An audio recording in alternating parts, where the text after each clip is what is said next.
boa noite a todos que estão nos acompanhando nessa tradicional sessão aqui, que os americanos chamam de show. É meio otimístico, né?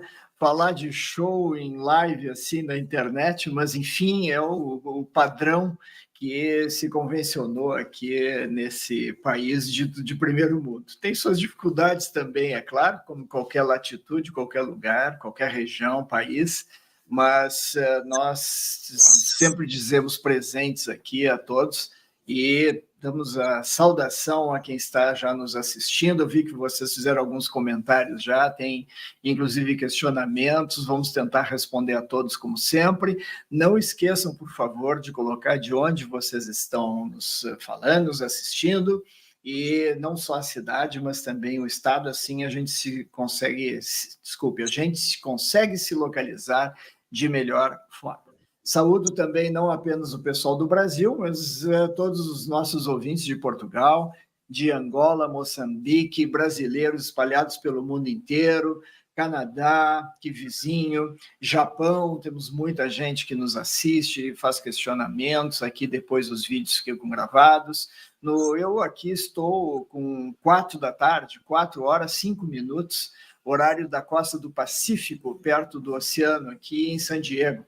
Vocês no Brasil, portanto, estão com 9 horas e 5 minutos da noite. Então, boa noite a todos, e a maioria que nos assiste, e eu tenho a grata satisfação de entrar diretamente com o nosso tema de hoje, que são os olhos, novamente. E a pedido, eu poderia dizer a vocês, porque nós estamos com mais de 30 mil visualizações na live que fizemos 15 dias atrás com o Dr. Francisco Andrade, que é uma sumidade e uma unanimidade. E nós vimos isso aqui na entrevista que ele nos deu, e que volta, portanto, o doutor Francisco, porque ele deixou algumas coisinhas para trás, né, que nós vamos ver hoje o que são, e tocando especificamente no tema uveíte. O doutor Francisco Andrade é oftalmologista, com título de especialista pelo Conselho Brasileiro de Oftalmologia, membro da Sociedade Brasileira de Uveites, que é o nosso tema, mestre em doenças autoimunes sistêmicas pela Universidade de Barcelona, na Espanha, e doutor em Ciências Médicas pela Universidade do Estado do Rio de Janeiro. Ele é chefe do Serviço de Doenças Autoimunes Oculares na Clínica de Olhos Dr. Francisco Andrade. Doutor Francisco, grande prazer em recebê-lo aqui novamente, não só a pedido dos nossos ouvintes, mas meu pedido pessoal, então lhe agradeço efusivamente a sua disponibilidade. Eu que agradeço, fico feliz pelo resultado que tivemos, né? Sinal de que agradamos ao público que nos ouviu, que foi desde pacientes, familiares, profissionais, meio até reumatologia, comentaram depois que assistiram, porque isso acrescenta, porque a visão do paciente é uma visão, às vezes, diferente do que uma conversa entre nós, médicos, que temos até, às vezes, um outro linguajar. E sinto, assim, honrado em participar. Cada vez mais, eu acho que a gente vai ter mais temas a falar e vamos passo a passo progredindo, e cada tema é um tema e ele se completa. Então, quem vai assistindo um, no outro vai complementando. Então, vamos chegar em etapa que a gente vai subdividir em doenças especificamente e assim ficar mais aprofundado. Mas, no início, a gente começa com a generalização, que foi a primeira aula, e agora a gente vai saber o que é essa tão falada, chamada uveíte. Doutor Francisco, eu queria colocar na tela aqui uma observação inicial da Vera, que diz o seguinte: misericórdia, tenho uveíte, quase perdi a visão, enxergo muito mal. Essa situação de uveíte é comum na sua prática? É uma coisa rara? Antes de entrar na explicação em si, só nos dê uma visão, um panorama, assim, digamos, quantos uveites o senhor vê por semana no consultório? No meu caso, é uma questão viciosa, né? Viciada. Os meus dados do número de pacientes são quase que todos, porque a grande maioria dos meus pacientes já são direcionados não por causa de uveíte, de manifestação ocular de alguma doença autoimune, que às vezes não é autoimune, é infecciosa, às vezes é o que vai aparecer aí, é uma outra doença que não é aquela ali, que é o diagnóstico diferencial, quando a gente falou do olho vermelho, que pode ser outra coisa, e que o reumatologista, dermatologista, clínico geral, neurologista, qualquer outro especialista já me encaminha direcionado. Mas só que as uveites, elas correspondem mais ou menos, dentro da oftalmologia, tem uma frequência importante. Eu acho que 15% a 20% da população deve ter... População não, né? Dos que vão ao oculista. Consultório oftalmológico, uns 15% devem ter uveíte. Porque a uveíte, ela engloba não só a uveíte, engloba anexos que estão com ela. Tem um nervo óptico que está do lado, tem a retina que está colada a ela, tem a esclera que está ligada na parte superior, que eu vou explicar na parte de anatomia. Mas, então, realmente é uma especialidade desafiadora. E desafiadora também para os pacientes. Por isso que ela tem essa pergunta aí, né? Tive uveíte, sei que toda inflamação... Como é que ela falou? Que ela ficou quase cega? Sim, porque eu vou citar o do porquê ficou quase cega. Depende da gravidade, quando chega a ser atendida. Por isso que no final eu coloco os alertas que vai ter que ter na pessoa, ou nos acompanhantes, ou em pessoas conhecidas, familiares, acompanhantes que tomam conta são cuidadores, enfermeiros, para que fique alerta que aquilo ali pode ser uma uveíte. E a uveíte realmente, ela tem um risco potencial, dependendo da sua gravidade, do número de repetições dela, ela pode ser uma doença que leva a uma baixa visual bem séria, podendo levar até cegueira, e às vezes é irreversível, dependendo do quando se pega a doença, em que estágio ela se encontra, quantas vezes você teve, a localização anatômica dela. Então, isso daí é muito importante e relevante saber. Então, já é uma primeira mensagem para casa. Frente a um quadro de uveíte, vá logo, ligue para o seu oftalmologista, mesmo que ele seja generalista, ele não seja um uveólogo, porque uveíte no Brasil, nós somos poucos especialistas e subespecialistas. A grande maioria dos oftalmologistas são generalistas, como a grande maioria dos médicos são clínicos gerais, não é isso? Então, a subespecialidade de uveíte é pequena. Então, nós somos um grupo bem pequeno. Então, tem cidades até que não tem nem um uveólogo, mas você vai ao oftalmologista que pelo menos ele vai te direcionar. Ou se na sua cidade nem tem oftalmologista num plantão, o clínico geral vai saber, realmente esse quadro sugere uma inflamação ocular, porque ele não vai ter um microscópio para ver se é uveíte, se é conjuntivite, se é corpo estranho no olho, o que está acontecendo. Então, ele já vai lhe direcionar para algum serviço que vai te dar a sua atenção e, a partir daí, vai fazer o diagnóstico mais adequado. Então, quanto antes tiver algum alerta ocular, que eu vou mostrar para vocês, procure logo um serviço. Quando dizes que o número é pequeno de especialistas na parte de uveíte, chamaste de uveólogo, esses especialistas ou subespecialistas, oftalmologistas, estás falando num pequeno número perto de 500 ou de 5.000?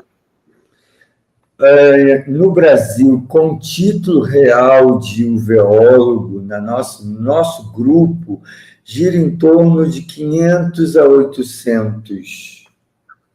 O que para uma população de 214 milhões é muito pouco, né? Sem se contando o número de 15% a 20% de consultas com oftalmologista tenham a ver algo com uveites.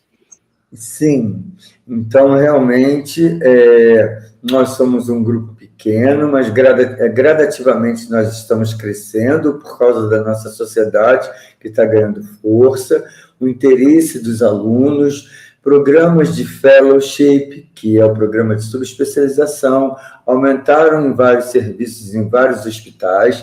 Lá no seu hospital em Porto Alegre, no Hospital das Clínicas, tem um serviço de uveíte muito boa. Então, os grandes centros têm a subespecialidade.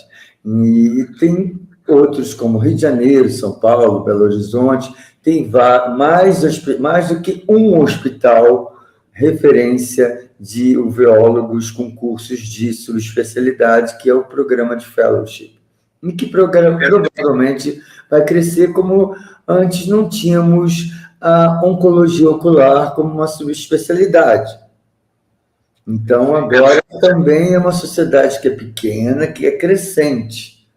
Então, como a cirurgia de catarata não tinha lente intraocular. Se tirava a catarata e usava aquele óculos fundo de garrafa. Então, a oftalmologia, com a tecnologia, com a ciência evoluindo, a gente está ganhando mais acesso ao entendimento.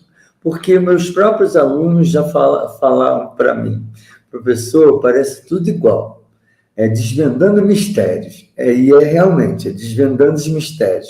Mas para você desvendar mistérios, você tem que saber a nomenclatura, você tem que ler, você tem que saber o que você está vendo, alguém tem que te ensinar com mais experiência, você tem que ter uma prática de exercício diário. E nós mesmos, uveólogos, temos um grupo de WhatsApp que nós mesmos nos deparamos, às vezes, com um caso desafiador. E nós discutimos entre nós, para a gente, nós mesmos, se somos orientadores, que já estamos na subespecialidade há um tempo, a gente precisa da ajuda de colegas. Então, essa questão da tecnologia, desse acesso da internet, do WhatsApp, mandar imagem, e aí, o que você acha? Mas aqui no meu hospital não tem esse exame, qual o exame que você acha que eu posso fazer? Então, essa questão dos nossos grupos são muito importantes. Como eu falo para vocês também, pacientes, que existem grupos no Facebook de pacientes. Existe grupo de lúpus, de artrite reumatoide, de síndrome de Sjögren, né, de doença de Sjögren. Então, existem grupos de pacientes. Para que vocês troquem experiências, dúvidas que vocês têm, que às vezes vocês não tiveram acesso de perguntar, não tiveram tempo de perguntar ao seu reumatologista, ao seu médico que te acompanha. Ou ficou com vergonha, ou esqueceu. Então, ali vocês podem, às vezes, tem gente que tem grupos que têm acesso a medicamentos de alto custo, que facilitam encaminhar para algum lugar, tem apoio jurídico, psicológico, social, sociológico, entendeu? Então, realmente, eu acho que deve procurar querer saber e entender. Que, a partir daí, o mistério, né, esse desvendando, e agora? Que é o nome do título do capa do livro que eu vou mostrar, que foi uma das fontes da aula, que vai estar aqui, ó. Tem uveíte, e agora? Então, ler é importantíssimo para vocês também já terem um discernimento. Lógico que a leitura do paciente não é a mesma coisa que o doutor que te examina, que nem a questão do doutor Google. Você se automedicar, você vai no Dr. Google, e o Dr. Google te responde, né? Uma inteligência artificial chegando, cada vez mais respondendo, mas ela ainda está respondendo com referências bibliográficas médicas de 2019. Muita informação ali já está ultrapassada. E será que realmente aquele medicamento é para você? Será que aquela dose é para você? Então, realmente, é importantíssimo consultar o seu médico. Consultas virtuais, elas podem até acontecer, mas só que o doutor, muitas das vezes, vai precisar de medir a sua pressão arterial, vai precisar ouvir seu coração, ele vai precisar ver a sua mancha da pele. Então, tirar fotinho e mandar pelo WhatsApp não é a mesma coisa. A textura da pele de determinadas lesões, elas vão dar um sinal, uma hipótese diagnóstica para a gente pensar em que exames complementares a gente vai precisar, ou às vezes a gente, pelo próprio exame clínico, a gente consegue fechar o diagnóstico, já iniciar o tratamento, ou esperar um exame complementar ficar pronto para fazer um tratamento já propriamente específico para o que você tem. Mas, pelo menos, abre um leque de opções para o doutor. Então, eu acho, Carlos, que o futuro, né, ele vai ser bastante promissor para nós que estamos agora. Você está em outro país, eu estou aqui em outro país, e as pessoas estão em outro país. Isso é muito interessante para a troca da conversa, né? De trocas de informações, de conhecimento, de experiências, mas o médico precisa tocar no paciente, conversar, ouvir a voz, olhar o rosto, ter uma troca de afeto também, entender, respeitar, tratar, saber que para aquele paciente pode, não pode, o que deve. Então, a nossa relação médico-paciente, ela nunca será substituída por uma imagem virtual. Então, algumas profissões também eu acho que não. Doutor Francisco, amém. Antes de nós entrarmos na anatomia e o que é uveíte, que o pessoal já está perguntando, eu vou colocar aqui na tela um comentário da Raquel. Raquel é uma habituê aqui do canal, eu faço minha saudação a ela, muito obrigado. Ela coloca o dedo na ferida, doutor Francisco. Minha preocupação é que os oftalmologistas podem dar um diagnóstico errado e perder a visão. Qual é o comentário que a senhora tem, que o senhor tem para ela? Então, olha só, eu, né, falo para os meus residentes, os alunos que estão aprendendo, se o paciente ele tem acesso rápido a uma emergência, o olho está estranho, está levemente vermelho, está com um pouco sintoma. Não é erro do oftalmologista que está na emergência dizer que você está com uma conjuntivite, porque o quadro não está florido. Então, no terceiro, quarto dia, o colega do outro residente já vê o quadro todo florido. Poxa, como é que você não viu que era uveíte? Então, o tempo da chegada do paciente já vai também facilitar o diagnóstico. Não é porque o doutor não sabe tratar ou não sabe que é uveíte. Às vezes é o momento que você chegou lá. E nem todos os doutores são sabichões, nem eu sou sabichão, nem o doutor Carlos é sabichão. Então, nós, às vezes, precisamos fazer sintonia entre nós para que a gente troque informações, através das informações discutirmos e chegarmos a um consenso próximo do que pode ser. Então, a resposta é essa. Como saber que é uveíte? Você vai ver aqui na aula. Então, é isso. Não temos como fazer diagnóstico, às vezes, se também não temos os aparelhos. Às vezes, você vai para uma emergência de clínico geral, lá não tem microscópio. O olho, olha que tamanho é pequenininho. Nós precisamos de um microscópio que aumenta de tamanho 10, 20, 40 vezes. Nós precisamos de vários aparelhos que vão medir a pressão ocular. Não tem aparelho que mede a pressão arterial, tem o que mede a pressão do olho, para ver se está com glaucoma. Tem aparelho ali, ó, na camada interna, que vê o fundo do olho. Então, são vários aparelhos que nós temos dentro da oftalmologia, do consultório oftalmológico, para que a gente consiga aumentar de tamanho para saber o que nós estamos vendo. Porque um olho vermelho, olhando de fora, é um olho vermelho. Mas com um microscópio, com 10 vezes, 14, 40 vezes maior, ele tem uma outra forma. E aí conseguimos fazer o diagnóstico diferencial de uma doença ou de outra. Se o olho vermelho é da conjuntivite, viral, bacteriana, se ele é uma conjuntivite alérgica, se ele é uma blefarite, se ele é uma conjuntivite, ceratoconjuntivite seca, se ele é uma uveíte, se ele é uma esclerite. Olha quanta doença tem de que causa o olho vermelho, que foi tema da aula anterior. Então, seguimos. Vamos começar com a anatomia do olho humano, sempre reforçado em toda a aula. a importância de entender que o olho é dividido em 3 camadas. A camada externa, que está ali, né, que é a parte branquinha do olho, está vendo ali embaixo, na fotografia esquerda? Né? Essa camada externa é formar isso aí. Essa daí é aquilo lá.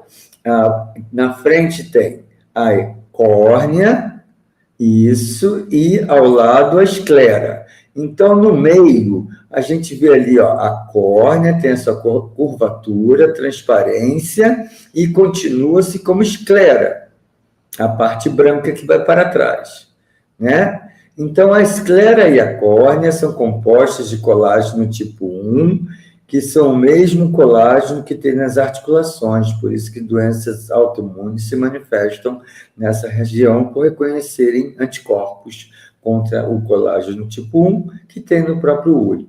E elas são de suma importância para proteção do olho, para manter a transparência da córnea para a luz passar pela pupila, né, que é a cor do olho.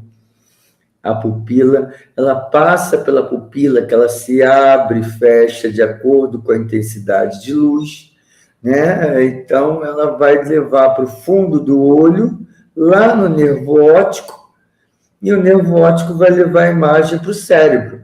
O nervo óptico é o nosso cabo de USB, o olho é uma câmera fotográfica, e o cabo de USB leva para o cérebro e guarda a imagem no cérebro. Ok? Então, isso daí é importantíssimo, essa estrutura externa.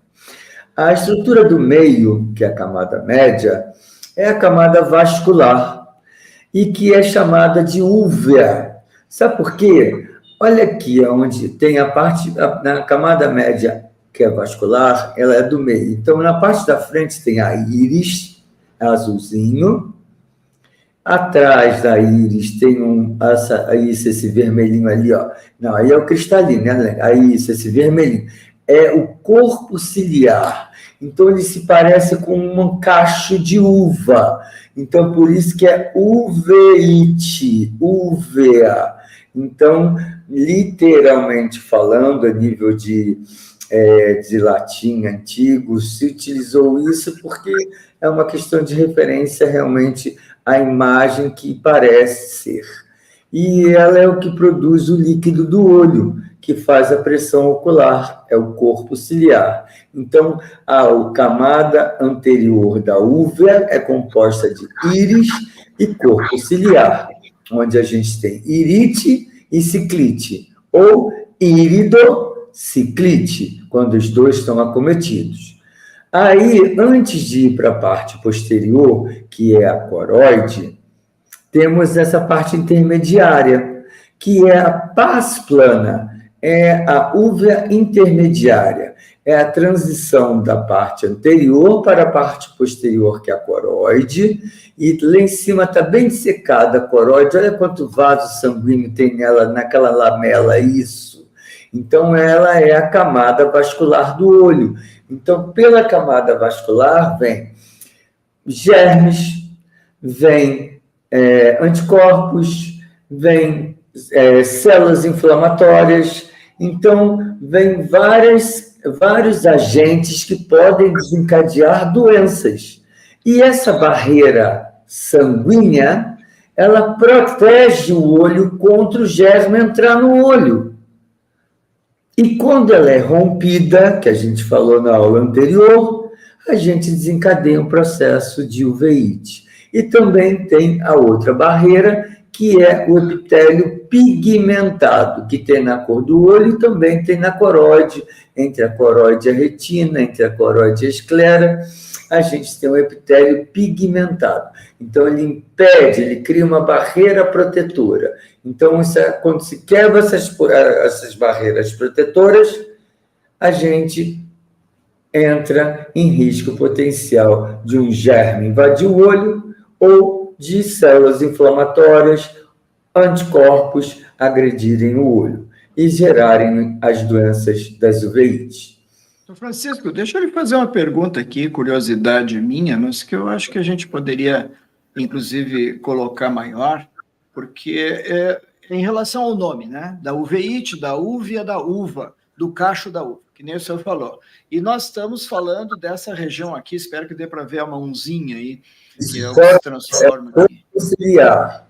Isso, o corpo ciliar. Então, essa região aqui que chamaste como dando origem à úvea, não me parece um cacho de uva, porque eu não vejo os gomos das uvas isoladas, mas o que eu vejo aqui o cacho de uva surgindo, aquele bem no início, quando o cacho de uva vai aparecer, é isso? Porque no passado, né, os microscópios não tinham tanto alcance, mas a histopatologia, quando você abre o olho anatomicamente, né, num processo de dissecção, você vê ele todo cheio de bolinhas.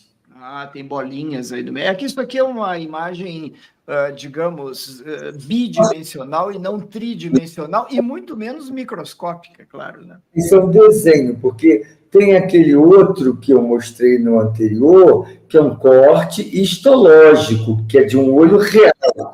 Aí é só um desenho. Claro, perfeito. Pessoal, deixa eu aproveitar a observação do Dr. Francisco para lhes dizer, olha, hoje nós vamos falar de uveites aqui, os diagnósticos, o que é, o tratamento, etc. Se vocês quiserem saber no lúpus como é que é, na artrite como é que é, espondilite, vejam a primeira live que eu fiz com o Dr. Francisco, está gravada aqui no canal, e lá está tudo muito mais explicado de forma pormenorizada em cada uma dessas doenças. Hoje nós vamos atacar o tema uveite. Doutor, deixa eu passar aqui o próximo slide, que é uma chamada, que o médico disse que tem uveite. O que o senhor quer dizer com esse slide? Eu digo o seguinte, é o grande dilema para o paciente. Ele fica com, que é isso? Primeiro, ele não entende o que é a palavra. E isso gera muita dúvida. Está com uma visão ruim, está com dor, está sofrendo, e o doutor ainda me diz uma palavra estranha. O que é isso? Então, é o próximo slide. Com a minha curiosidade, eu vou lá procurar saber o que isso significa na internet, no celular, em algum lugar. E aí, só que voltando anteriormente, eu fico com mais dúvida ainda, porque o Dr. Google não me explica nas palavras do paciente. O Dr. Google, ele fala nas palavras de linguagem médica, e eu não sou médico, então eu fico com mais dúvida ainda, mais preocupada com a doença que eu tenho, eu preciso de mais esclarecimentos. Então, para isso, o que eu faço? Mas aí eu fico com mais dúvida e fico na minha cabeça preocupado, mas por que eu tenho isso? Por que eu fui pegar isso? Porque as uveites, elas têm muitas causas. Então, o Dr. Google, ele não vai diferenciar para você qual é o tipo de uveite que você tem. O Dr. Google não é o doutor do consultório que você vai ter que ir se direcionar. Você pode ir até primeiro num generalista, dependendo se você mora numa cidade pequena, que não tem um oftalmologista, ele vai te encaminhar para um oftalmologista que às vezes é generalista. E o generalista já vai suspeitar que tem uma coisa que pode ser uma uveite e vai te direcionar para um uveólogo.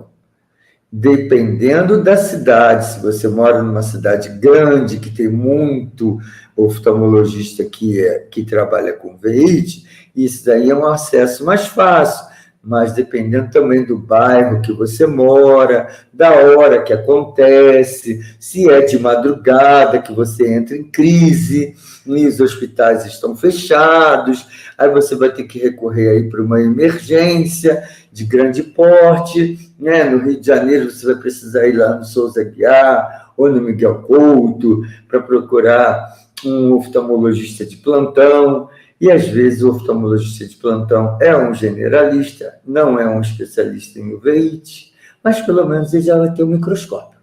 E ali ele já vai saber mais ou menos o que é. Aí ele já vai pelo menos começar a salvar o olho, a tirar o olho quente, tirar o olho que está inflamado. Então, ele já vai saber como lidar para poder não caminhar para a gravidade, para não caminhar para o pior e já te direcionar para algum lugar que vai te tratar corretamente. É isso. Doutor Francisco, o que causa uveíte, doutor? Então, o que causa uveíte, vamos lá. Nós temos 3 grandes possibilidades de uveíte. Existe um estudo científico atual que já tem um tempo, ele sofreu um processo de releitura, né, para ficar mais objetivo, que é o SAN. SAN, em inglês, é Standardization Uveitis Nomenclature, nomenclatura estandardizada das uveites, nomenclatura das uveites, vamos lá, literalmente falando no português real. Então, esses cientistas, pesquisadores, eles separaram esses mistérios no diagnóstico da uveíte, porque realmente, muitas das vezes, elas são parecidas e confundem até nós que trabalhamos com a subespecialidade. E elas são quais, essas 3 grandes possibilidades? Elas podem ser infecciosas, não infecciosas ou autoimunes ou reumatológicas, isso depende, né, de como se classifica, mas, na realidade, entra no grupo das não infecciosas. Reumatologistas chamam de doenças autoimunes imunomediadas, né? É diferente.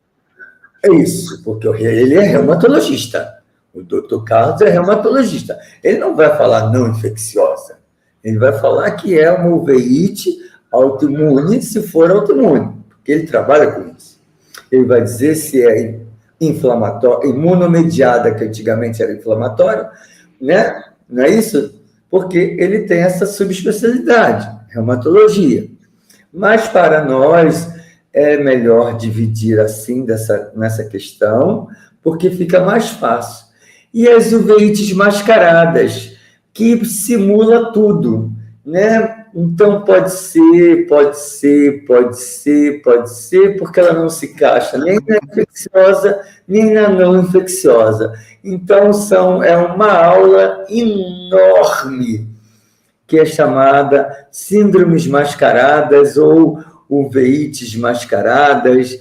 Então, aqui a gente tem um quadro gigantesco dos diagnósticos. Olha só, gente, como é grande para nós pensarmos nos diagnósticos diferenciais, quando é infecciosa, quando é autoimune reumatológica não infecciosa, ou quando é uma síndrome mascarada. Olha quantas opções de hipóteses diagnósticas que nós temos.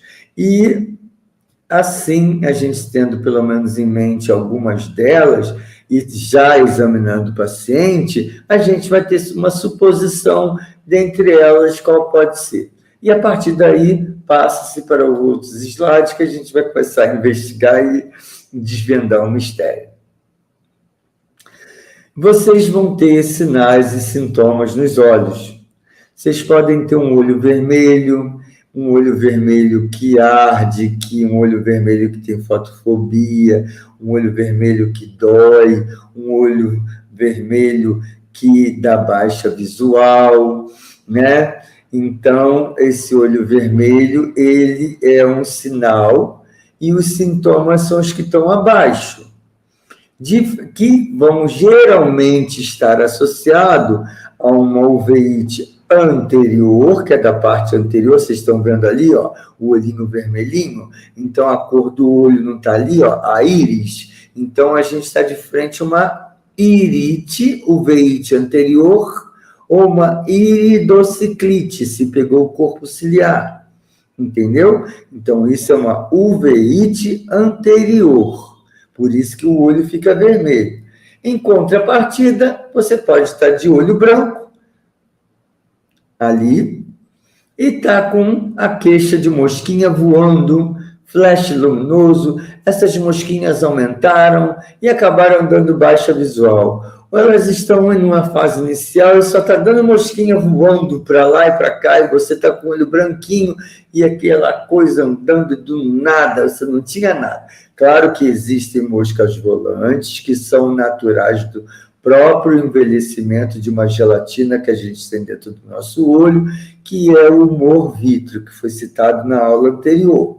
Isso é natural. Ou também sinaliza não uma uveíte, sinaliza também degenerações da retina, processos, né, da alta miopia, que podem mostrar moscas volantes, então podem ter uveíte intermediária no início, na uveíte intermediária, e se ela não é tão agressiva, as mosquinhas começam a voar, aí depois a visão começa a embaçar, então é todo um processo.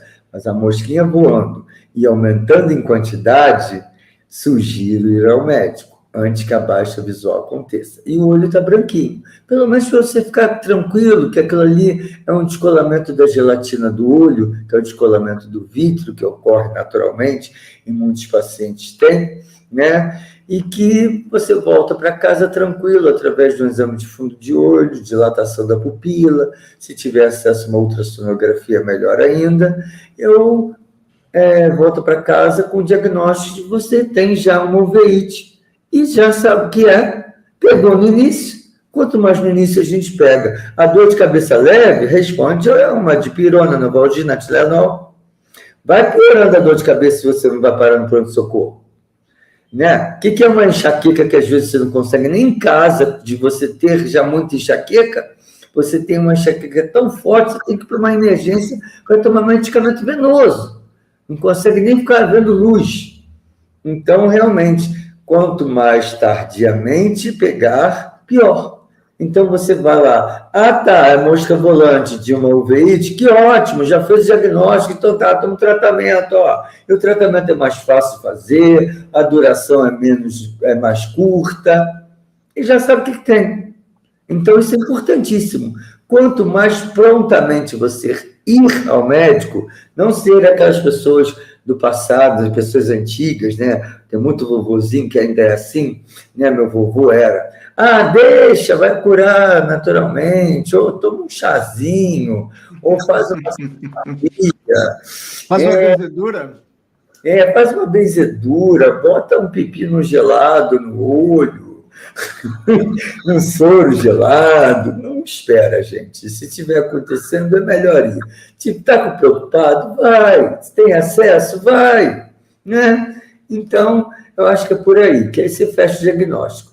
E se todos os casos meus de moscas volantes fossem chamados de descolamento do vítreo, que é natural, e a mosquinha fica voando, eu ia amar.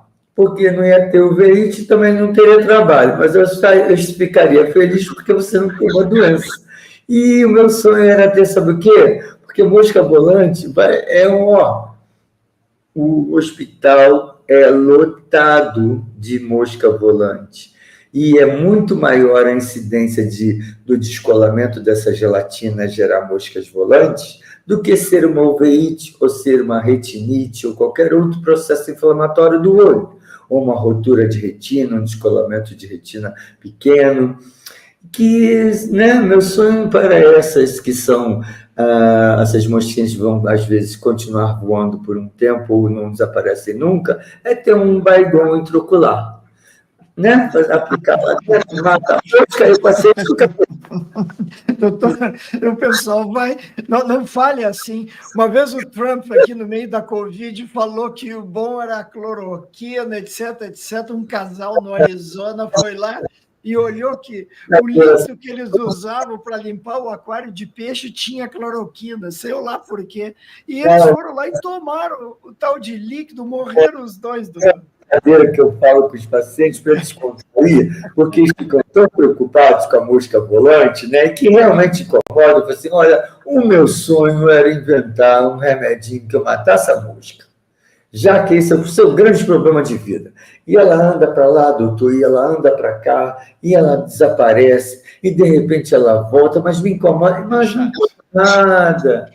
Entendeu? Então, realmente, importante salientar que ela pode ser tanto essa coisa simples de diagnóstico e que não tem tratamento e vai conviver, como ela pode ser um sinal de que você está tendo um processo inflamatório infeccioso no olho.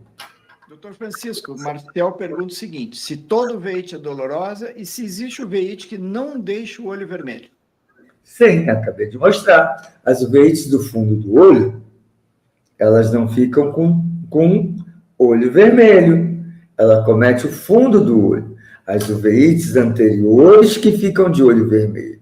Mas se acomete o fundo do olho, a parte do meio e a parte da frente, que é chamada panveite, né, que é uma uveite generalizada, ela vai ficar com olho vermelho, com baixa visual e com dor. E existe a neurite óptica, que dá dor no olho. Mexer o olho dói, porque você está mexendo o nervo também. Então, existe olho branco, que está afetando o nervo da visão, e você tem dor no olho, e com baixa visual. E muitas das vezes, às vezes, não é uma uveíte, é uma neurite óptica, é uma doença própria do nervo. E existe uveíte sem dor? Existe uveíte sem dor. Você está com baixa visual, síndrome de Behçet, né? Doença de BC. A doença de BC ela é uma vasculite, síndrome do anticorpo fosfolipídio faz uma trombose no fundo do olho, né? O paciente tem baixa visual e não tem dor. Sobre todas essas condições, doutor Francisco, nós temos lives e temos vídeos aqui no canal, o pessoal pode se instruir e certamente vão ter uma noção muito clara de o que está acontecendo nessas doenças. A Vivi diz que o veite posterior é difícil encontrar um oftalmo que a identifique. Sabe por quê? Dependendo do estágio que ela se encontra, a gelatina do olho, volta aquele slide, por favor, onde tem a anatomia do olho, para ela entender o que eu vou explicar.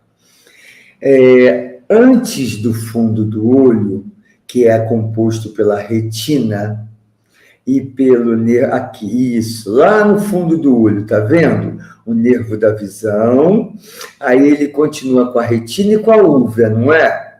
Amarelinho e o cor de abóbora ali, ó. É a uva e a retina. Na frente deles tem a gelatina transparente, né? Que no olho não é oco. Então, se a gente tocar na bola do olho, ó, ela tem você vai lá e volta, uma gelatina chamada humor vítreo. O humor vítreo, ele é constituído por uma substância proteica transparente, que dá transparência e consistência para o olho não murchar. E, consequentemente, mantém a transparência para a luz chegar na retina e ser revelada a imagem. Então, muitas uveites posteriores, algumas, elas têm vitreite, células inflamatórias que saem e que vão ficar nadando e embaçando e não se consegue ver o fundo do olho. Então, realmente, a uveíte posterior é um desafio.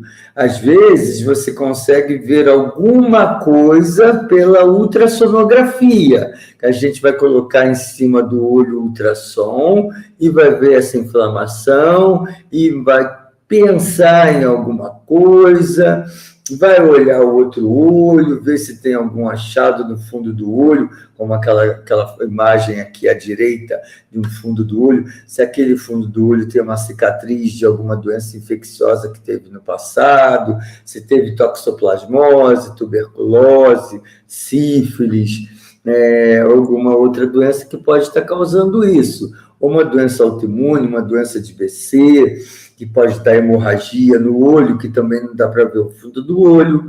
Então, não é só a vitreite, tem o vítreo turvo por hemorragia. Então, isso pode acontecer, né? Então na síndrome do anticorpo antifosfolipídio também pode ocorrer tromboses, onde os vasos sangram. Na doença de BC tem as vasculites, nós temos várias outras vasculites sistêmicas que cursam com sangramento. Tem também o diabetes, que também sangra no fundo do olho, e que também, às vezes, impede da gente ver. E aí, será que o que eu estou vendo? Então, o ultrassom vai nos ajudar e a dilatação da pupila, mas mesmo assim, a pergunta dela realmente está certa. É difícil, às vezes, a gente fazer o diagnóstico da uveíte posterior se a gente não consegue ver o foco da lesão, da onde vem aquele processo inflamatório. Ele é uma vasculite? Ele é uma retinite? Ele é passa da úvea e vem para a retina, uma uveoretinite? Ele tem alguma lesão característica que a gente de tanto ver e classificar é sugestivo de? Então, se a gente tiver transparência do vítreo, a gente consegue ver que lesão é e que lesão sugere, porque na pele está exposto. Então, na pele a gente vê, é uma mácula, é uma pápula, é um tumor, então é diferente do olho. Precisa do polo posterior ter essa transparência para a gente ver o que está acontecendo. Então, para onde a gente vai caminhar na nossa hipótese diagnóstica para poder investigar e colher a história do paciente que vai ser citado aí. Raquel volta a carga aqui, doutor. Ela quer saber onde é que podemos encontrar um lugar de tratamento com um uveólogo bom como o doutor Francisco. Bom como o doutor Francisco no Rio de Janeiro. Agora, o doutor Francisco vai dizer em outros lugares. Ele já falou, né? Nas principais capitais temos uveólogos. Temos uveólogos muito bons, particulares, temos no SUS, temos nas universidades, né? Então, isso daí temos em clínicas que são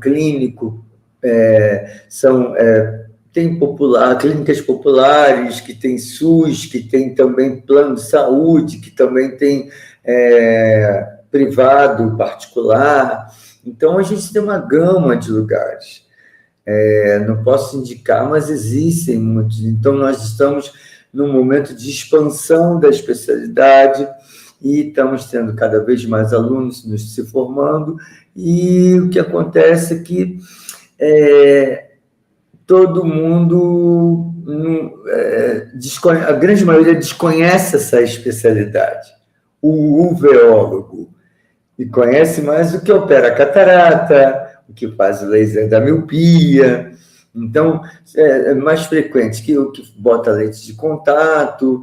Então, como não é tão divulgada pelos meios sociais, de redes sociais, ou de meios de informação desde o passado, né? Então, é uma questão que é nova para a sociedade em geral, porque na era da internet o conhecimento ficou mais abrangente, o acesso à informação. Então, essas questões, elas cada vez mais estão sendo disseminadas do entendimento de coisas que eram antes desconhecidas. Exames, às vezes, que já existiam, de outras especialidades, como na neurologia, na nefrologia, eles atualmente são mais entendidos, né? Porque eles já existiam, só que os pacientes não sabiam. Então, por quê? Porque realmente não tinham essa questão da informação em massa, de grande acesso, como é a internet hoje em dia, que terá mais ainda, eu espero. Nosso colega Dr. Antônio Tec, reumatologista do Paraná, pergunta se o uveíte bilateral é frequente e se pode sugerir o diagnóstico de alguma doença em especial.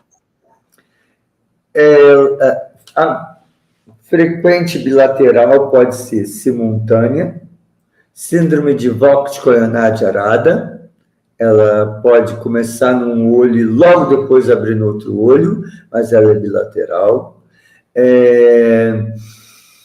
A tuberculose pode ser bilateral, a sífilis pode ser bilateral, citomegalovírus pode ser bilateral, vírus do herpes simples no fundo do olho também pode ser bilateral, vírus do herpes zoster também pode ser bilateral. Então, existem algumas doenças que têm essa característica da bilateralidade. Doença de BC também pode ser. E elas podem, às vezes, acometer, ao mesmo tempo, os dois olhos, em estágios diferentes. Abriu no olho, 2 dias depois começou no outro. Então, por isso que quanto mais precoce a chegada do paciente ao especialista, mas é melhor o nosso tratamento e melhor resposta para o paciente e menor o risco, porque o veículo posterior tem uma sequela muito grande que é a baixa visual, às vezes irreversível. Né? Então, dependendo da gravidade da doença, de tão grave que ela está, e o paciente demorar a ter acesso ao médico, como no seu caso, eu tenho um paciente com uma neurite óptica, né, de uma doença autoimune, e aí eu preciso que faça uma pulsoterapia. Se eu não ligar para você, Carlos, e pedir, Carlos, olha só, estou com uma paciente aqui, eu sei que você não está trabalhando hoje, você indica algum aluno seu ou algum colega seu que esteja numa emergência para poder internar? Ainda tem essa questão. É o convênio é tal, aonde cobre? Ainda tem todo esse dilema, não é isso? Onde cobre, porque a pessoa sai de casa, sai dali e vai se deparar com um lugar que ela não aceita ali. Aí fica a dança de procura lugar. Entendeu? Então, ligar para o doutor. A senhora ou o senhor tem um médico já de confiança? Posso ligar para ele? Então, essa nossa sintonia, essa nossa proximidade ajuda muito nesse tempo de chegada ao especialista e ao tratamento mais adequado. E que salva o olho.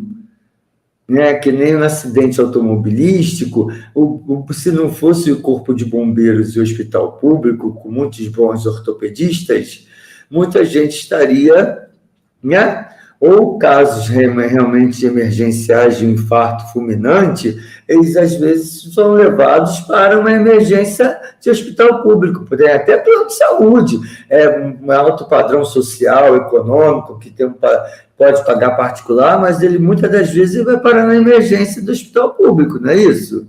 E depois... tem mais experiência até nesses atendimentos que o hospital privado. Porque a gente tem mais, principalmente quando a gente foi acadêmico, né, Carlos?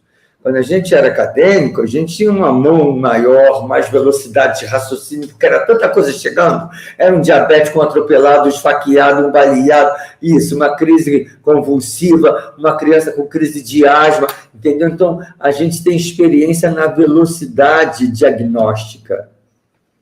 E que já interna logo, já pede vaga no CTI e já impressiona o tratamento. Importante. É o momento em que o estudante de medicina ou o residente perde o medo de atender as emergências. O paciente sangrando, com uma faca na barriga, o presidiário com 2 tiros no tórax. Esse medo se perde e a gente passa a agir. Né? Não é assim, o que eu faço? Tenho medo de sangue. Vai perder o medo de sangue naquele momento. Sangue vira a última coisa que a gente vai ter medo, porque, na realidade, a gente já vê anatomicamente a lesão, o que lesionou e qual é o que de mais importância a gente tem que fazer. Liberação de vias aéreas superiores, ver o batimento cardíaco, entendeu? É isso que te mantém vivo. Aí depois é que a gente vai pegar o vaso que está sangrando, de alta importância, mas o que está sangrando mais. Então, assim, a gente acaba pensando porque as pessoas falam que a gente vira sangue frio. Não, é porque a ciência que a gente estudou teoricamente, ela acaba sendo colocada em prática. E a gente continua sendo ser humano porque a gente está fazendo aquilo ali para melhorar e tirar a pessoa do risco de vida ou de morte. Ou de uma sequela grave. Enfim, seguimos. A Bia pergunta o seguinte: tem uma dor crônica indo para a parte posterior, deve ser dos olhos, né? Nada passa e dura em média 3 dias. Tenho sensação que o globo ocular está endurecido e nunca desincha. O especialista nada detectou. Algum comentário sobre esse tipo de sintoma, doutor Francisco? Sugiro fazer um teste ortótico, porque o teste dos movimentos dos olhos, muitos oftalmologistas não fazem. Então, o teste de fechar um olho, fecha o outro, mira o dedo, às vezes o olhinho está mexendo, tem um microestrabismo. Então, essa coisa de você, o olho ele se mexe para lá, para cá, para cima, para baixo, porque ele tem músculos. Então, para ele fazer foco, ter harmonia no foco e ficar centralizado e ter leitura, porque a gente lê muito computador, a gente lê muito celular, então leva à exaustão desses músculos que levam à fraqueza dessa musculatura. Os vícios posturais de assistir televisão deitado de lado, computador em posição torta, pode ter um microestrabismo associado, que isso é uma dor que o paciente fala que é na bola do olho, doutor, porque o músculo do olho se insere aqui, o que puxa o olho para fora, ele se insere aqui, o que puxa o olho para cima se insere aqui.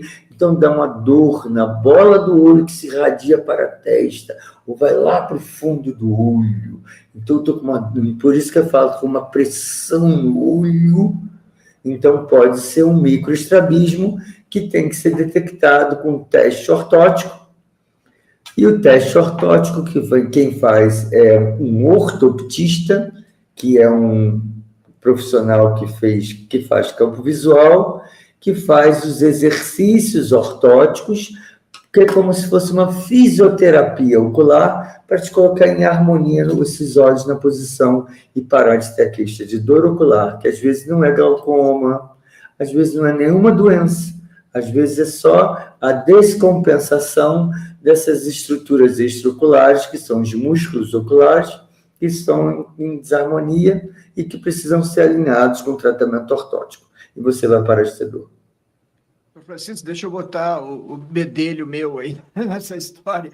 Falando em músculo, eu sempre recebi muitos pacientes dos oftalmologistas por dor no olho, foram ao colega especialista e o oftalmologista nada descobriu, fez todos os testes. Carlos, eu preciso que nos dê um auxílio aí, o que está acontecendo? Eu vou examinar o paciente, a dor, o foco da dor é coluna cervical ou ombros. E a irradiação dessa dor, bem como o doutor também falou, vem pelo lado, região temporal, e chega lá dentro do olho, a pessoa se queixa muito do olho. Se a gente consegue tirar aquela inflamação ou contratura ou distensão, seja o que for, ponto gatilho dentro dos músculos da nuca, desaparece a dor no olho. O problema não é no olho. Carlos, é uma chamada medicina holística. Olhar o indivíduo como um todo, porque o olho que desvia para fora, a cabecinha vem para o lado, faz uma escoliose cervical adquirida, que faz uma contratura do trapézio, e o paciente tem dor na coluna. Então, alinhar os olhos com o ortoptista e fazer RPG, Reeducação Postural Global, com fisioterapeuta, porque os olhos vão para o lugar e você vai alinhar a coluna.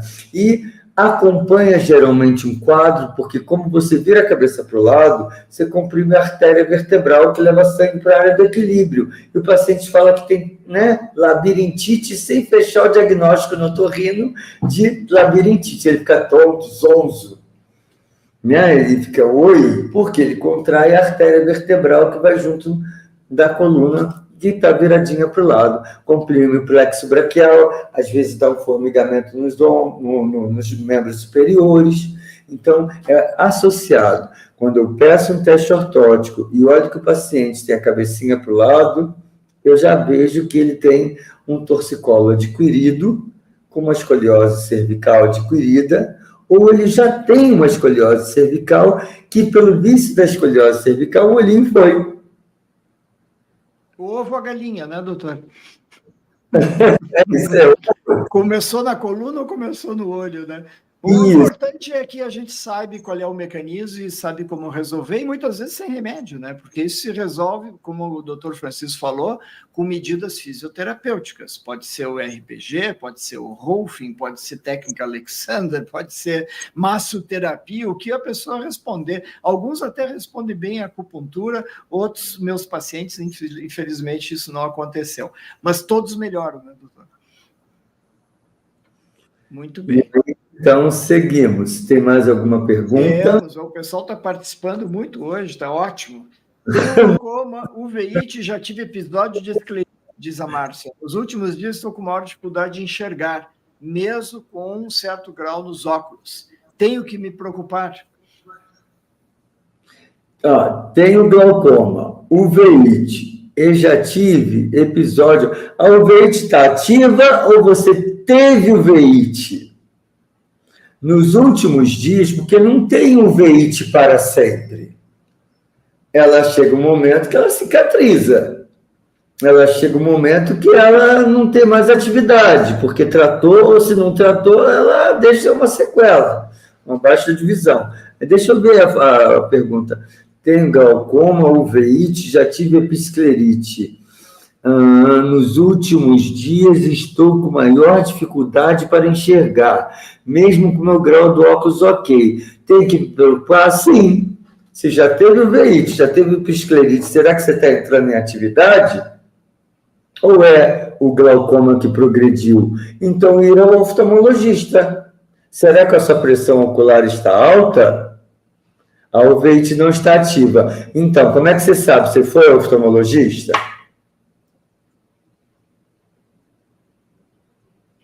Provavelmente, né, doutor? Provavelmente, se ela foi, então a baixa visual dela está referida a o quê? Ao glaucoma dela, que o nervo óptico dela, as células do nervo óptico, que são as células que levam, que do glaucoma perde as células do nervo óptico. Então, provavelmente, eu sugiro que façam um exame de campo visual para ver se o glaucoma está progredindo. Mês passado o quê? Que ela foi oftalmologista? Ok, mas aí ela está falando que está piorando a visão agora, hoje, ou no mês passado que ela foi e já estava ruim?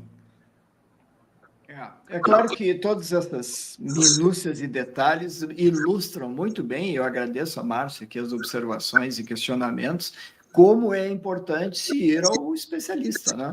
E senão, se a gente não faz um trabalho de Sherlock Holmes, né, doutor Francisco, a gente marcha até. A gente vai por um lado e, na verdade, não é nada daquilo. Acontece muito seguido em telemedicina, em que o paciente diz assim, eu tenho uma artrite, e tiraram o líquido do meu joelho. Tudo. Quando eu vou olhar, não é do joelho, não é artrite, é um líquido atrás, na cavidade do joelho, no oco do joelho, é um cisto sinovial, é um cisto de Baker, que se chama. E que às vezes pode vir isolado, sem nada na articulação. Se eu for pela decisão do paciente, é uma artrite, eu vou atrás de um diagnóstico específico. Se é um cisto sinovial isolado por trauma, no esporte, por exemplo, tem nada a ver com o reumatismo, é uma lesão traumatológica. Então, é muito importante, como o doutor Francisco está nos dizendo, o detalhismo no questionamento. Isso é o que o médico tem que ficar olhando para o rosto do paciente, para os olhos do paciente e questionando. E muitas vezes nós não vemos mais isso, infelizmente, comentamos até com o doutor Francisco na live anterior, e que a maioria das vezes a gente só de conversar com o paciente já tem uma ideia diagnóstica muito boa, né? Mas leva tempo. Não é uma coisa rápida. Carlos, eu vou repetir em todas as lives. Gente, olha só, 70% das doenças nós matamos o diagnóstico ou as hipóteses só conversando com vocês e olhando para o corpo de vocês, para a postura de vocês, seu olhar de sofrimento, de dor, né? O que você está mostrando? O paciente leva a doença para o médico, ele já leva a história clínica, ela é soberana. O exame físico, ele é soberano.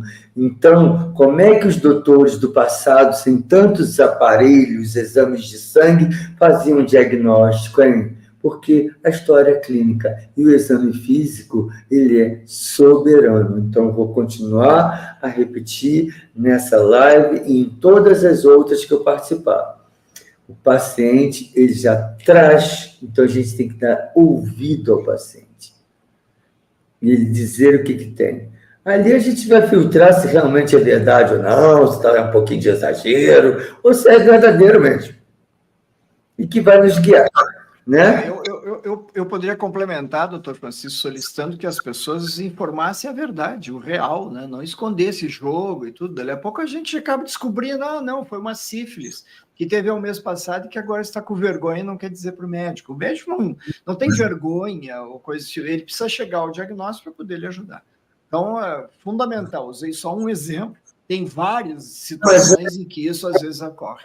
Sim, tem várias situações, tipo, né, criança assim, com determinada vergonha de falar na hora da consulta, porque a mãe está ali. Ah, você não me contou isso, garoto! Que você fez isso? Entendeu? Então, tem várias situações. Esse daí é um exemplo bem básico. A criança faz uma mentirinha na história porque está com medo de apanhar da mãe ou levar uma bronca, né? Então, o paciente ele tem que ver no médico um parceiro amigo, que a partir das informações que vocês nos levam, que sejam verdadeiras, elas vão só nos acrescentar. Para a gente, doença infecciosa, não infecciosa, doença traumática, aí não muda em nada. O que importa é a gente chegar no diagnóstico e te tratar. Nosso objetivo que a gente trabalha é tratar vocês da melhor forma possível,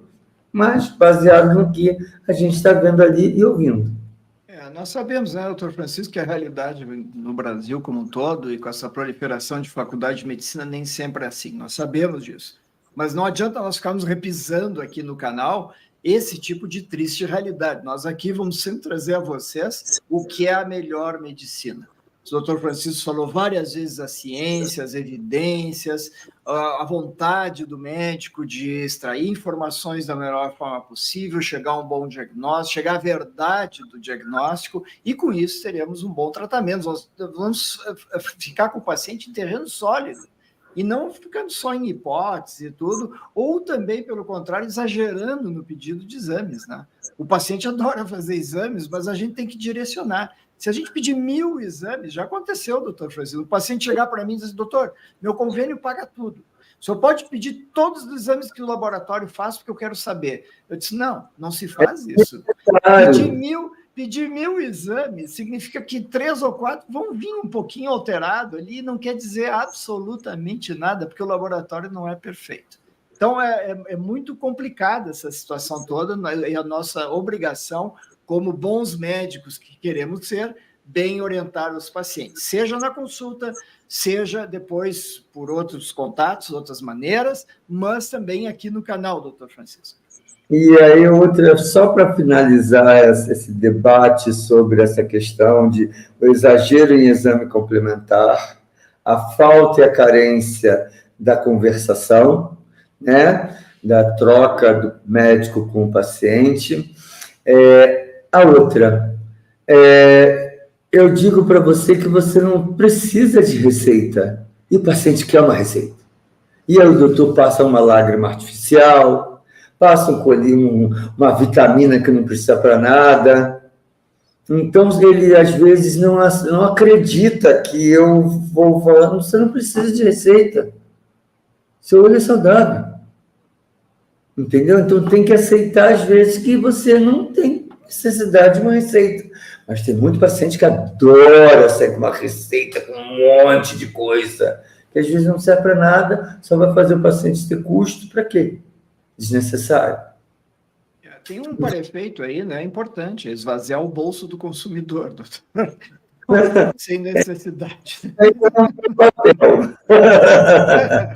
Doutor Francisco, como é que se diagnostica a uveíte?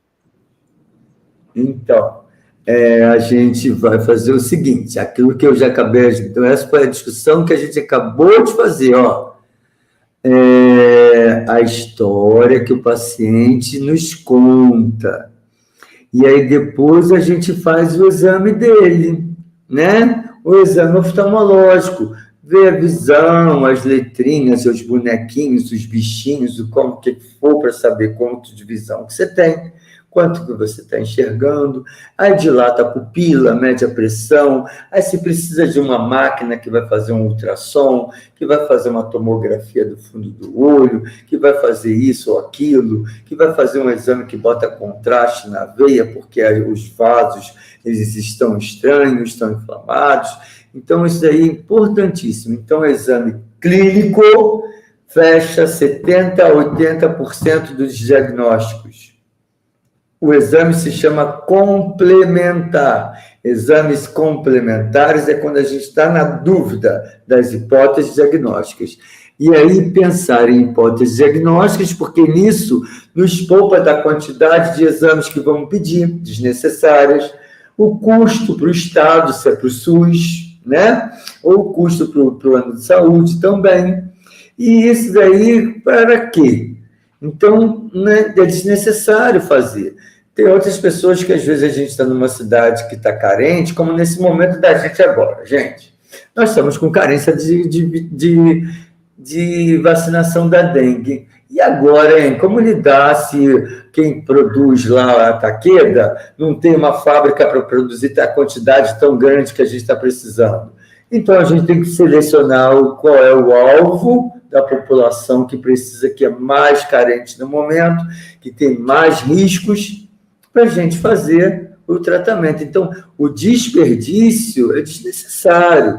Então, a gente tem que ter, né, ponderamento, né, também nessa questão de pedido de exames complementares desnecessários. Então, para quê? Imagina, numa epidemia, ficar fazendo exames complementares desnecessários, quando a gente está sofrendo, como a gente já sofreu, né, há pouco tempo atrás, é o problema da pandemia do Covid.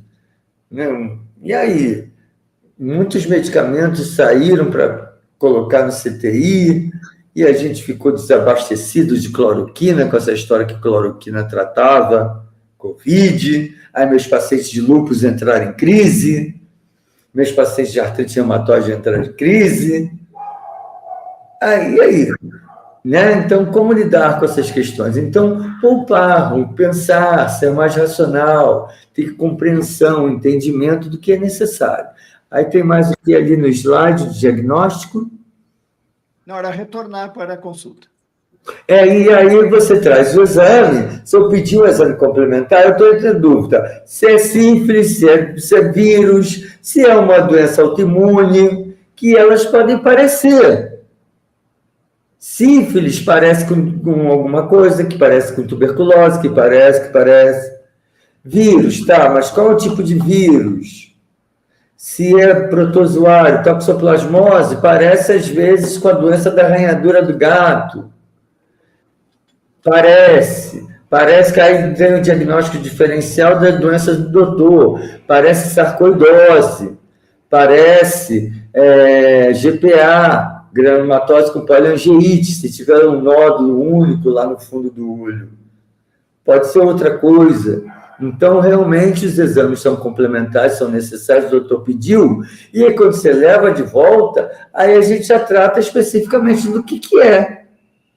Então, por isso que tem que voltar, acompanhar, está se sentindo bem, está melhorando, que ótimo! O medicamento está fazendo efeito, mas tem que voltar para o doutor para a gente saber se melhorou e pode tirar de vez o remédio. Às vezes, a gente tem que diminuir a dose lentamente. Vocês que tratam na reumatologia, a gente tem essa questão do corticóide que tem que tirar devagarzinho, né? Não pode ficar, tomou corticóide, ficou bom, está ótimo, tira.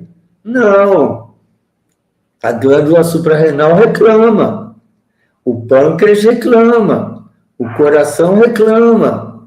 Então, a pele fica com estria, fica cheia de acne. Então, voltar ao médico é importantíssimo, mesmo que você já esteja bem. Para o doutor anotar ali, ó, paciente entrou em remissão da doença, está sob controle.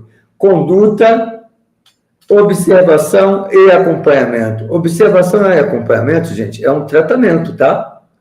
Você está sendo tratada. Então, a gente sabe como lidar, porque daqui a 2 anos, se você tem remissão da doença autoimune, a gente já pode pensar em tirar o remédio. Porque muitos pacientes falam para o doutor, Carlos, doutor, vou tomar isso para sempre? Não, sabem vocês que a doença autoimune, ela é uma doença autolimitada, ela tem um tempo de vida se vocês nos ajudarem a tratar. Ela não vai ser, às vezes, para sempre. Para sempre vão ser sequelas que você vai ficar com artrite reumatoide, com a mãozinha tortinha. Se não tratar. Se não tratar. A coluna toda ruim, se não tratar da espondilite anquilosante. Não é isso? Ou o olho todo ruim, com problemas de descolamento de retina, aí opera a catarata, mas não escreve porque descolou a retina. Demorou a tratar, aí tratar. Então, realmente é complicado. Então, tem que ser essa troca. Tem que retornar a gente para a gente ficar também tranquilo. Porque se o doutor vê que você não foi, como é que a gente vai preencher o prontuário do paciente? Tem aquele vácuo de meses. Pediu o exame hoje, só volta 6 meses depois. Porque eu estava me sentindo bem. Tá, tudo bem, mas só que está tomando há 6 meses antiviral, ou antiparasitário, ou antifúngico, ou qualquer outro remédio desnecessário, ou um anti-inflamatório que vai te dar uma gastrite, uma úlcera. Enfim, seguimos. É isso aí. Tomar remédio também em excesso nunca é bom, né? A dona da bijuteria, JK Biju, diz o seguinte: tenho ressecamento nos olhos, chega a doer. Também estou tratando uma hanseníase. Na oftalmologia, qual exame o senhor indicaria? Algum comentário para ela, doutor? Olha, a hanseníase afeta o seu olho, porque a hanseníase pode dar alteração na pálpebra, de fechamento incompleto da pálpebra. A hanseníase pode dar lesões na córnea, que levam a alterações da qualidade lacrimal e levar ao olho seco. Olho seco não. Síndrome da disfunção lacrimal, da má qualidade da lágrima. Pode ser da hanseníase. Pode ser menopausa, antidepressivo associado, alguma outra, tomando diurético. Então, tem que colher a história para eu saber direcionar que exame tem que fazer, ou se está realmente pela história clínica, no exame físico, eu saber se realmente é um olho seco relacionado, às vezes, somente à hanseníase, e qual é o foco da hanseníase no seu olho, para eu saber como lidar com ele. Se é na pálpebra, eu vou tratar de uma forma, se é na glândula lacrimal, de uma forma, na córnea, de outra forma, se não tem fechamento completo, tem defeito, tem alguma coisa que a hanseníase causou, o medicamento que está tomando, às vezes, para outras coisas. Então, é um combo de investigação para pensar em qual exame que eu vou fazer para saber se você tem olho seco. Se eu tenho um teste para olho seco, seria tão mais prático fazer, vai lá, faz o teste para olho seco. Teste Schirmer, vertilissamina, rosa bengala, fluoresceína. E você não tem a história. E você não tem exame físico. Então, realmente, precisam das 2 etapas lá de cima do diagnóstico, que é ouvir o paciente, entender a história dele, examinar o paciente, e a partir daí eu ter minhas hipóteses diagnósticas e te orientar. Doutor, vamos tratar o uveíte? Vamos. Então, o tratamento ele é direcionado para o tipo de uveíte e a localização da uveíte.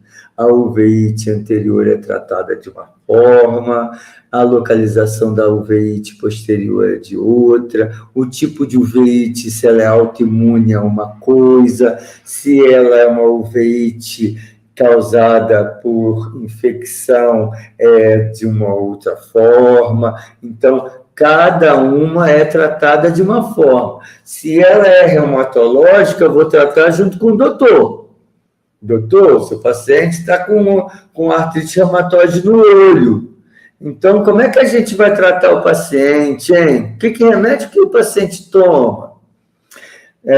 Tuberculose no olho, ele vai ter que ir para o posto de saúde para saber se também está com tuberculose renal, tuberculose óssea, tuberculose pulmonar.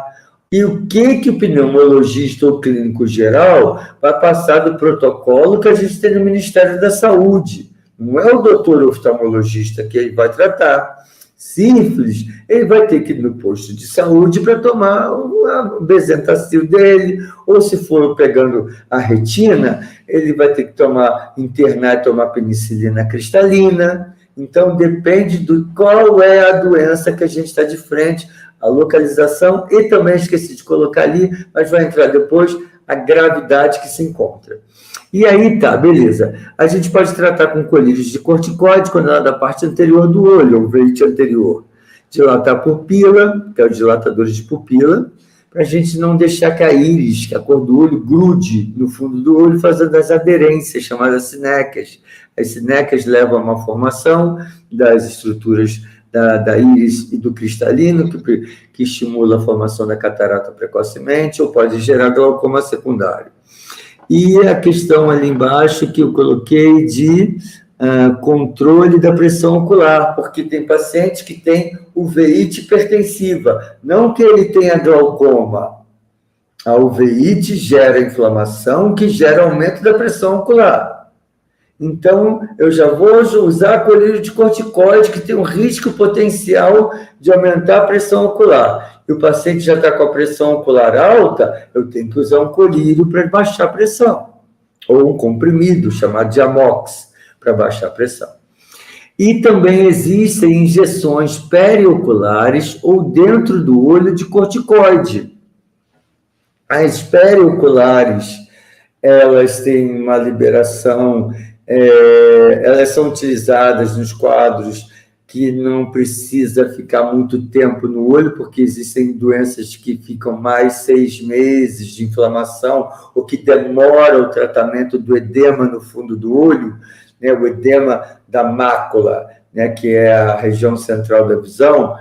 Determinadas doenças precisam de injetar dentro do olho, pode ser os de liberação lenta, que ficam muito tempo dentro do olho para retirar, porque o tratamento é prolongado, porque uma injeção periocular, ela dura até 1 mês só, funcionando o corticoide ali.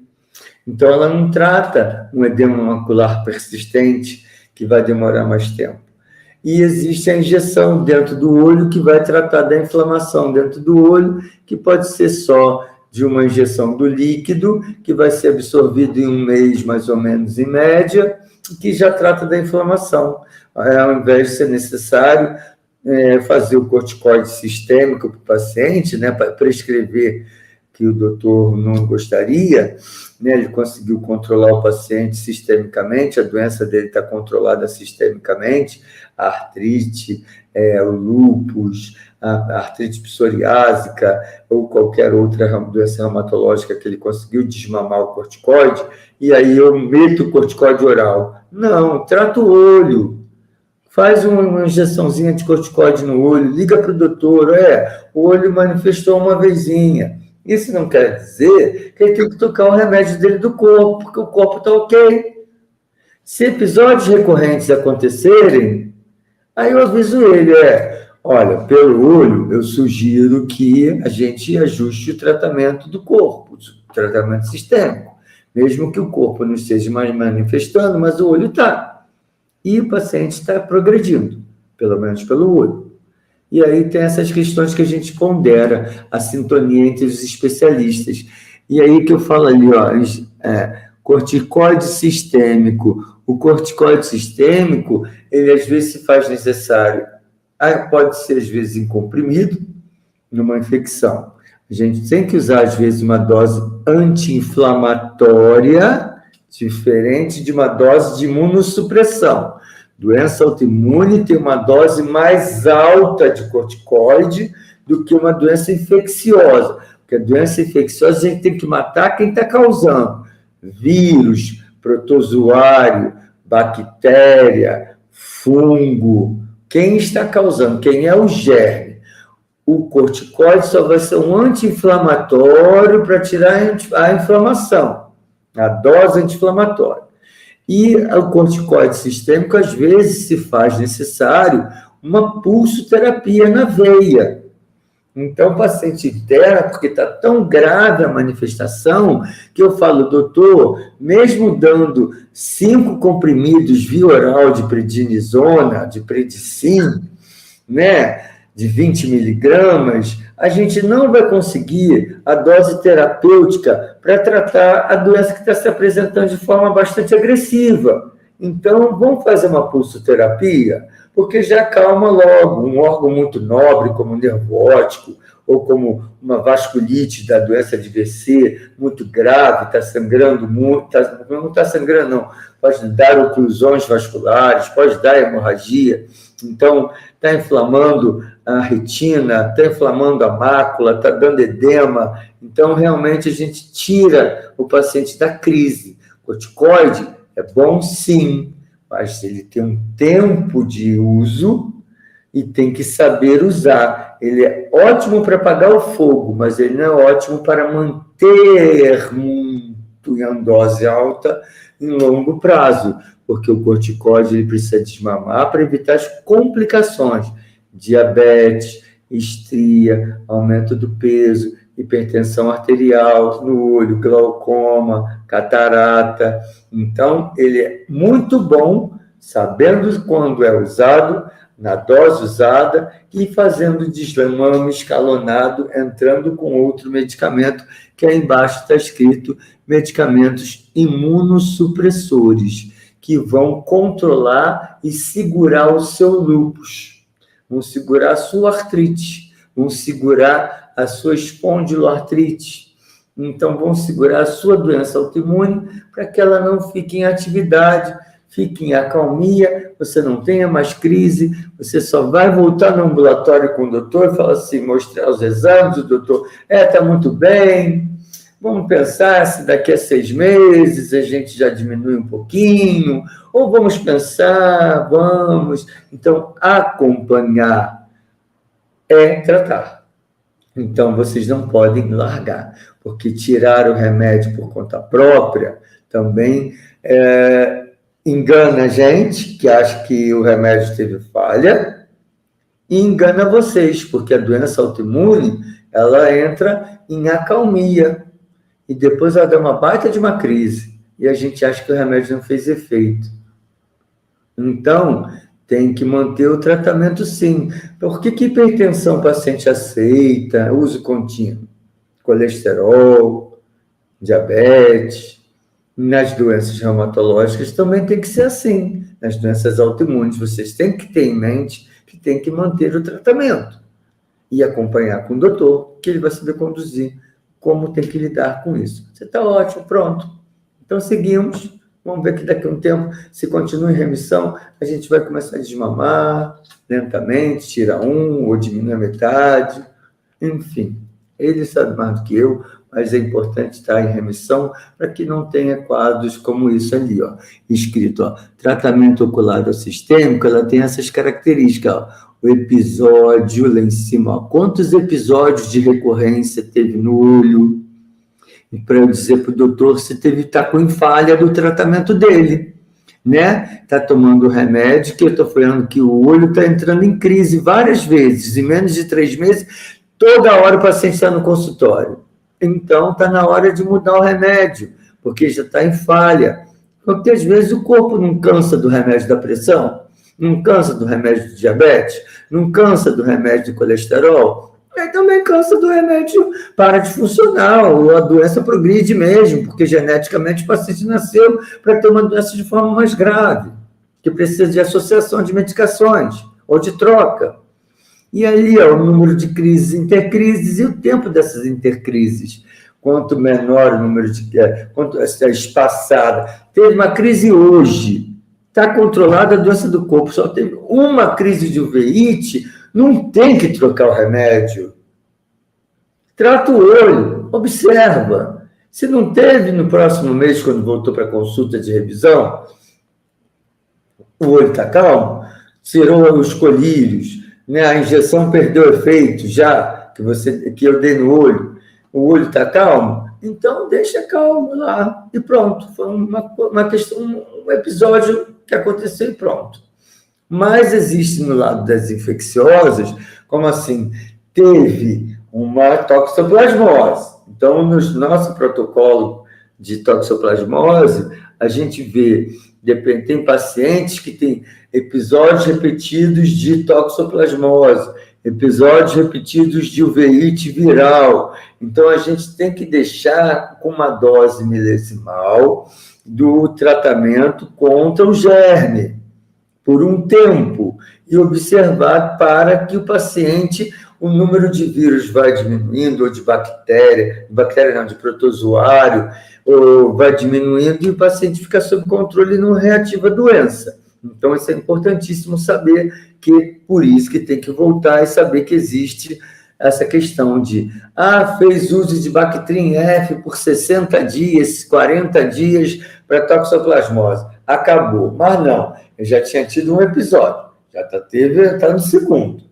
Num período de 2 anos, né? Já está no segundo episódio. E o toxoplasmose está mostrando que está tendo recorrência. Não é aquele que teve uma só e a ponta acabou, ficou cicatrizado, o olho está quieto, nunca mais teve.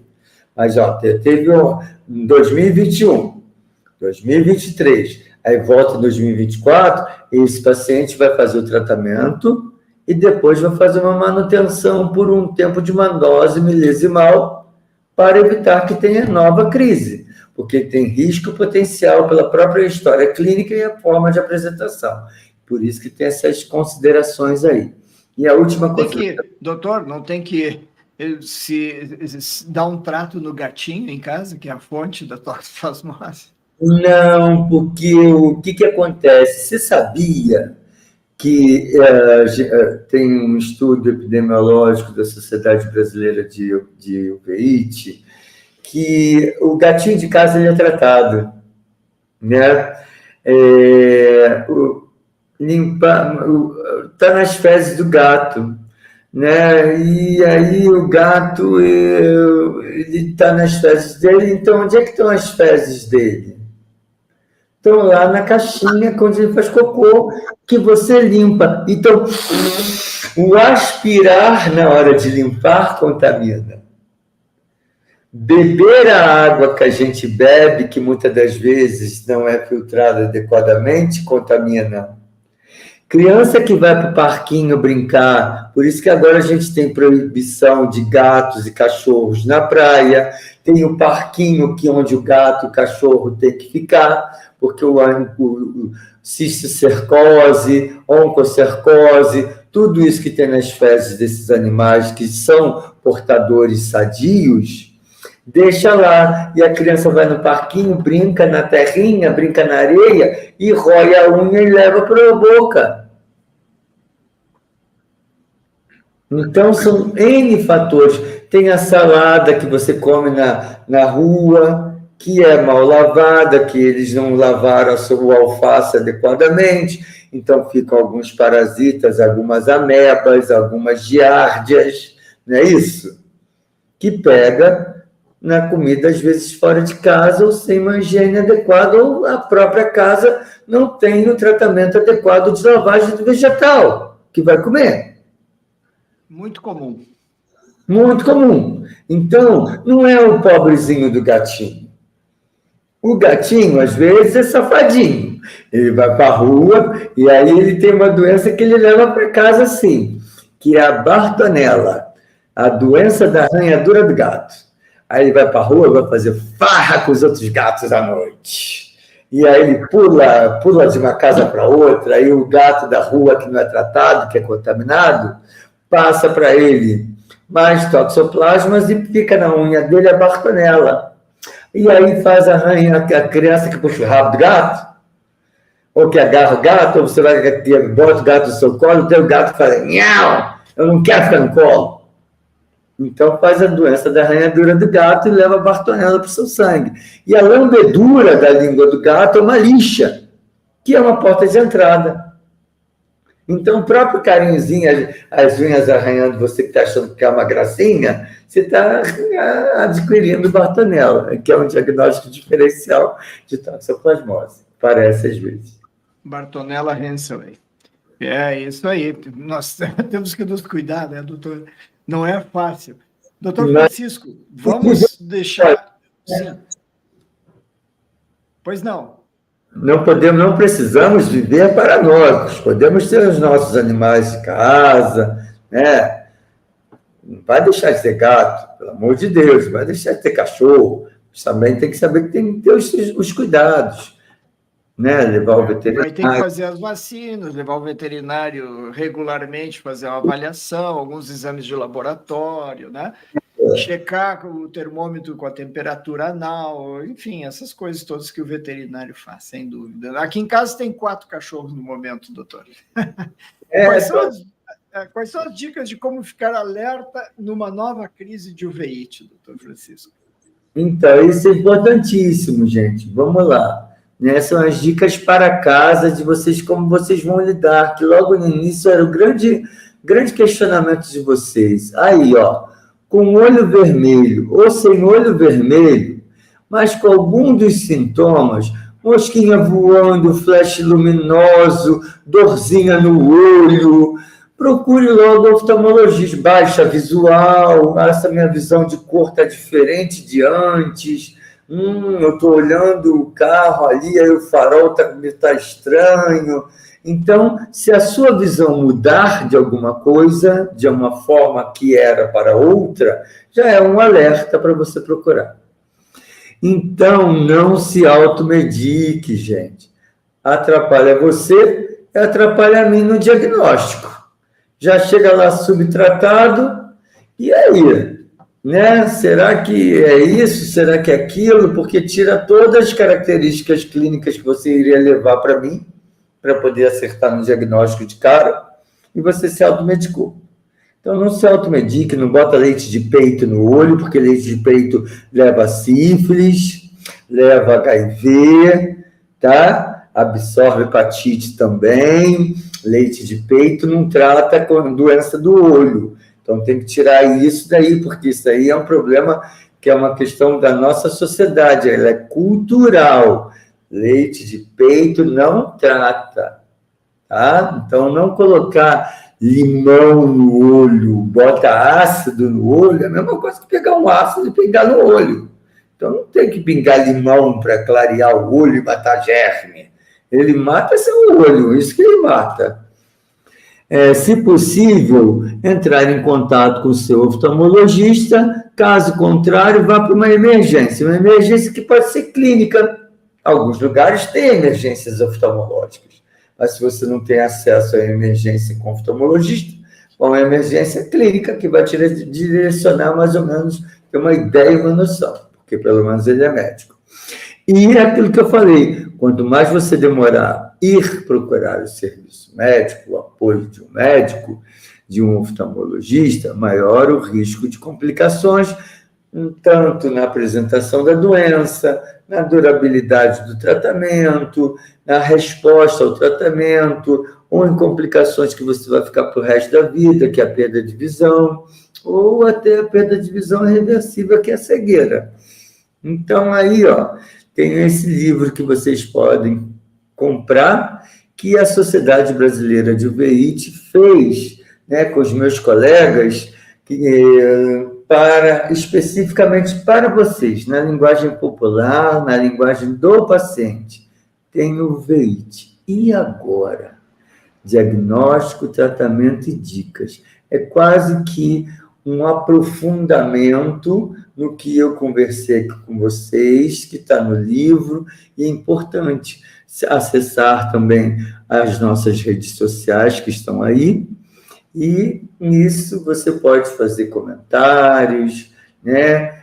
Acrescentar alguma coisa, e também saber, né, por causa das postagens que são feitas no Instagram profissional da sociedade, as postagens que são feitas são, às vezes, elucidativas de muitas dúvidas, que fazem um alerta para você sobre o problema que você tem.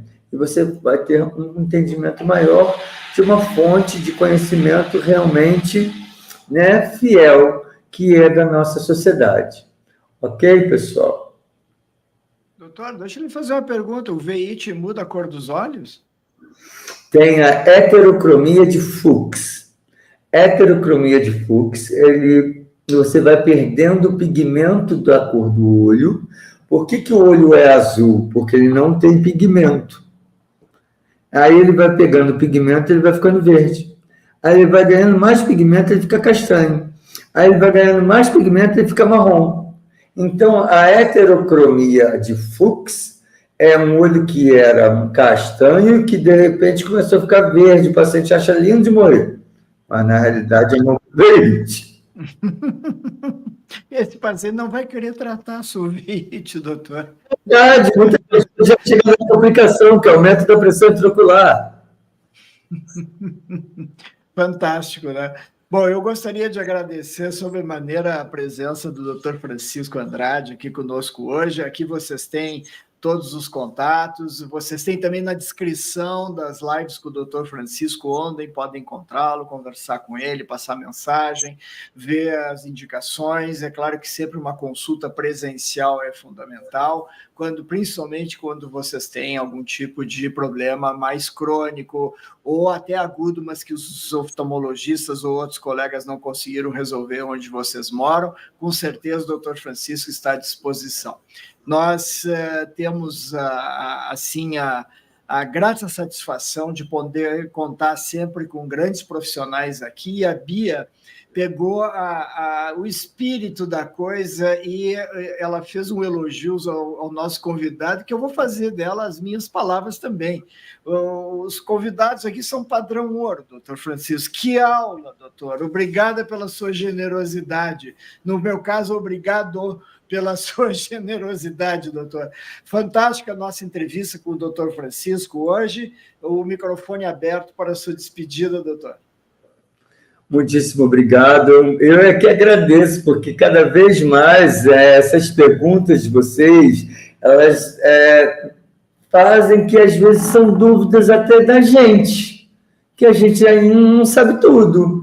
E outras que faz com que a gente pare para pensar de uma forma diferente, né? Uma forma da visão do paciente que sofre da doença.